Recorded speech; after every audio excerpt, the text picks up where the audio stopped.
Go. Okay, so I just need you to state your name. That'd be Chris Erico. And how did you hear about Service Dog Project? I heard it through a family member who put me in contact with you. Okay. How long have you been with Service Dog Project? Ooh, a little over a year and a half now. I started back in May 2021. What positions have you held here? Since I've started, I have held a kennel assistant position. Okay.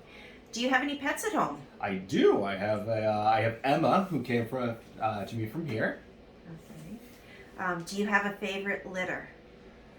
So far the ones I've worked with have been Angels, Christmas, and Triples. That's a really hard choice. Yes, it's a really hard choice actually. I don't think I can. I love all of them so much I can't pick one. Fair enough. All right. Do you have a favorite dog? Other than Emma. She's in the zero tier. I can't not choose her. But before I had Emma, I was very fond of Bridget, Fred, and Melvin, who went out as a service dog. Mm-hmm. Okay. What do you feel is the toughest task or chore to do on the property?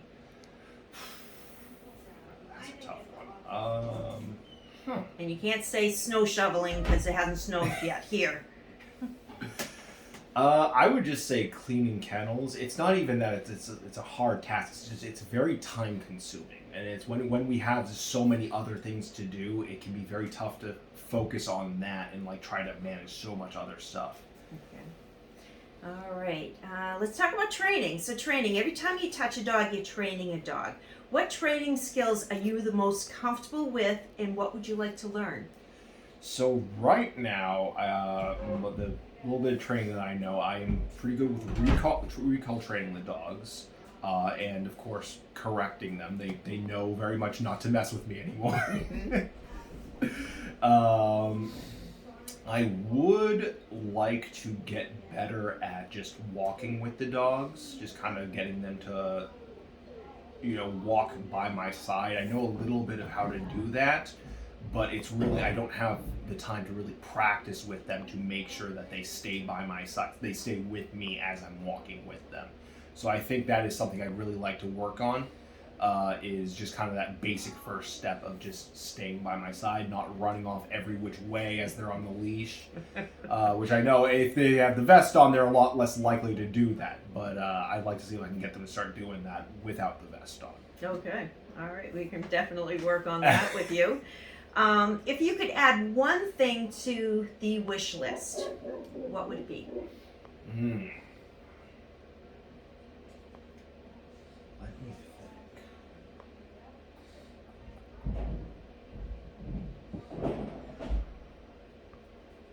I think maybe some new mop buckets. If we could get a mop bucket that had a roller underneath it, so we didn't have to lift them up and carry them around all the time. Like a And janitor? Yeah. Because if we drag them, it scratches up the bottom and it starts leaking. We've had that issue before where we have to toss one because people will drag them across the ground and they start leaking out. So if we could get one with rollers, that would be pretty good. All right. Well, we can definitely add that to the wish list. Okay, what responsibilities for dogs' wellness do you currently have, and what would you like to learn? So wellness would be like your ivermect and your parasite preventatives, the parvo inoculations, things like that. So I've done the ivermectin. I'm still a little anxious when I do that one, just on getting the measurements right. So I'm still getting the hang of that one. The front line, I don't think I've done the all worker yet, so I'd like to get that one. And I definitely haven't done the parvo, so that might be good to get under my belt at some point. Okay. All right. In 20 words or less, what one thing would you like to tell the world about Service Dog Project? 20 words or less. Let's see. I think, give me a second here.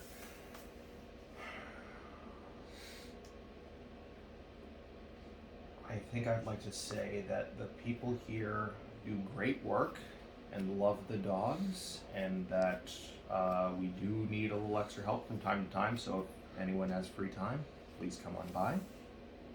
Okay. 2 more questions. The next one is, what is your favorite food, and what food would you never eat? So my favorite food is chicken cutlets. My mom makes them, and I absolutely love the chicken cutlets she makes. Food that I will not eat. That's actually hard because I am a very picky eater. I'm actually trying to work on that. So there's a lot that I just will not touch, and it's now kind of thing of just like, okay, now why won't I touch that?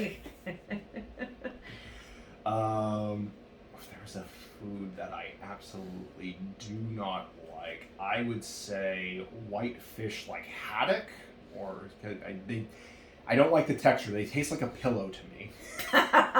They're too fluffy. Haddock's too fluffy. It tastes like a pillow. Have you eaten many pillows? I've never eaten a pillow, but that's what I imagine it tastes like.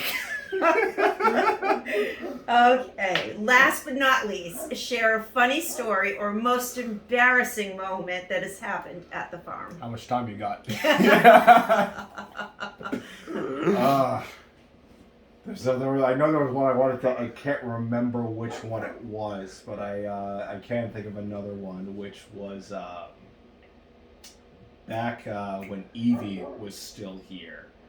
And she always used to be. Evie was a very shy dog. You know, she has a lot of anxiety, very quiet, and I was kind of like that. That was kind of her personality. And then one day, I was bringing her back in from the arena. She ran on ahead of me to her kennel, and she stopped about halfway there. I was walking behind her. She got a good ways ahead of me. She stopped halfway there. She turned around and just kind of like growled at me a little bit, like I was taking too long. She started sassing me, and I was like, okay, so you do have a spine, I guess. Oh, that's awesome. All right, everybody, so here you have it. Here's Mr. Chris, and he will be doing our Meet the Dog on a regular basis. Thanks, everyone.